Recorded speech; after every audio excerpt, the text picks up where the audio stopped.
आज मंगलवार को सीएम मोहन यादव की अध्यक्षता में मंत्रालय में कैबिनेट बैठक बुलाई गई। इस बैठक में सोयाबीन उपार्जन नीति को मंजूर किया गया है। प्रदेश में 25 अक्टूबर से 31 दिसंबर तक समर्थन मूल्य 4,892 रुपए प्रति क्विंटल के हिसाब से खरीदी होगी। वहीं कैबिनेट बैठक में कई अहम प्रस्तावों को मंजूरी दी गई। देखिए खास रिपोर्ट। मुख्यमंत्री डॉक्टर मोहन यादव की अध्यक्षता में कैबिनेट बैठक हुई। इस दौरान सागर में होने वाली रीजनल इंडस्ट्री कॉन्क्लेव को लेकर खास चर्चा की गई। 27 सितंबर को सागर में उद्योगपतियों का जमावड़ा लगेगा, जिसमें सीएम मोहन यादव ज्यादा से ज्यादा निवेश लाने को लेकर निवेशकों से चर्चा करेंगे। रीजनल इन्वेस्टर समिट सागर में 27 सितंबर 27 सितंबर को होने जा रहा है। जैसा कि आप सब जानते हैं कि औद्योगिक निवेश को बढ़ाने के लिए, आकर्षित करने के लिए मुख्यमंत्री जी रीजनल इन्वेस्टर समिट कर रहे हैं संभागीय मुख्यालयों में, जिससे कि उस रीजन में कि कौन सी इंडस्ट्रीज का पोटेंशियल है उसको इन्वेस्टर समझ सकें, डिस्कशन हो और उसके बाद फिर रीजन वाइज इन्वेस्टमेंट होगा तो पूरे मध्य प्रदेश में औद्योगिक क्रांति लाने में मदद मिलेगी। तो 27 सितंबर को जो सागर में इंडस्ट्रियल समिट होने वाला है, उसके तैयारी में पिछले दिनों मुख्यमंत्री कलकत्ता गए थे और कलकत्ता में अभी तक का सबसे अच्छा रिस्पांस उन्होंने देखा। हम सब जानते हैं कि उद्योग के मामले में हमारे देश में कलकत्ता एक ऐसा स्थान है जहां पर शुरू से ही जूट से लेके और तमाम तरह की इंडस्ट्रीज़ की शुरुआत हुई थी। तो वहाँ के लोगों ने बड़ी रुचि दिखाई है मध्य प्रदेश में आने की। मध्य प्रदेश में जिस तेज़ी से विकास हुआ है, शांति का टापू है मध्य प्रदेश।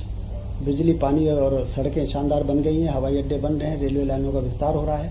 तो इसलिए एक बहुत अच्छा रिस्पांस मुख्यमंत्री जी ने वहाँ पर फील किया और हम सभी उम्मीद करते हैं कि रीजनल इंडस्ट्री कॉन्क्लेव जो सागर में होगा, उसके बाद अगले महीने रीवा में होगा, फिर होशंगाबाद और फिर शहडोल में होगा।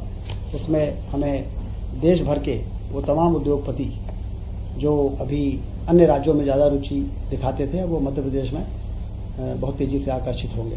वहीं दूसरी तरफ मध्य प्रदेश के किसान 6,000 रुपए प्रति क्विंटल सोयाबीन खरीदी की मांग कर रहे हैं। इस बीच कैबिनेट बैठक में मोहन सरकार ने सोयाबीन उपार्जन नीति को मंजूरी दे दी है। सरकार 4,892 रुपए समर्थन मूल्य पर सोयाबीन खरीदेगी।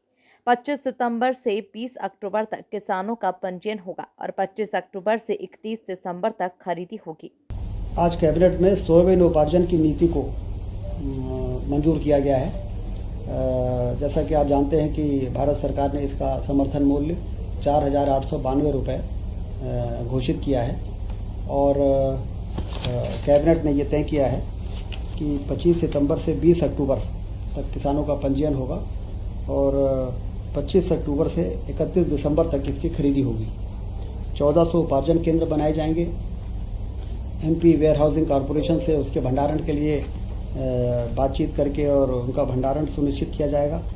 मार्कफेड के द्वारा इसका उपार्जन होगा और पहली बार मध्य प्रदेश में सोयाबीन का उपार्जन भारत सरकार ने स्वीकृति दे दी है। लगभग 13.68 metric ton 13.68 lakh metric ton की भारत सरकार ने स्वीकृति दी है उपार्जन के लिए। तो ये भी किसानों के लिए एक बहुत अच्छी खबर है। 31 दिसंबर तक, 25 अक्टूबर से 31 दिसंबर तक और 25 सितंबर इसी सितंबर में 25 तारीख से और 20 अक्टूबर तक पंजीयन होगा किसानों का। कैबिनेट बैठक के फैसलों की जानकारी देते हुए डिप्टी सीएम राजेंद्र शुक्ला ने बताया कि सिंहस्थ 2028 को देखते हुए कान्ह नदी का पानी शिप्रा में नहीं मिलने दिया जाएगा। 919 करोड़ की लागत से कान्ह डाइवर्ट परियोजना बनाई गई है, जिसके तहत कान्ह नदी को डाइवर्ट कर गंभीर नदी में मिलाया जाएगा। उज्जैन में जिले की कान्ह नदी पर कान्ह डाइवर्जन क्लोज डक्ट परियोजना की भी रिवाइज्ड सैंक्शन आज कैबिनेट ने दिया है, पुनरीक्षित प्रशासकीय स्वीकृति। मूल रूप से यह योजना पहले 479 करोड़ की थी, तो अब बढ़ के 919 करोड़ हो रही है। इस योजना में एक महत्वपूर्ण काम निर्णय पक्ष ये है कि क्षिप्रा नदी जो सिंहस्थ जहाँ होता है और जहाँ पर देश और दुनिया के लोग आते हैं, वो क्षिप्रा नदी में कान नदी का पानी मिलने से ये सभी के मन में था कि उसका प्रदूषण होता है। तो अब ये जो रिवाइज हुआ है, इससे इस कान नदी को डाइवर्ट करके और ले जाके और गंभीर नदी में मिलाएंगे, जहाँ पर वो डैम बना है उसके नीचे डाउन स्ट्रीम में, जिससे कि गंदा पानी आने की तमाम जो संभावना है वो समाप्त हो जाएगी और नदी से नदी जोड़ने का भी मार्ग, क्योंकि आगे वो जो ड्राइनेस है वो कान नदी से जाके गंभीर नदी के सूखेपन को भी समाप्त करेगी।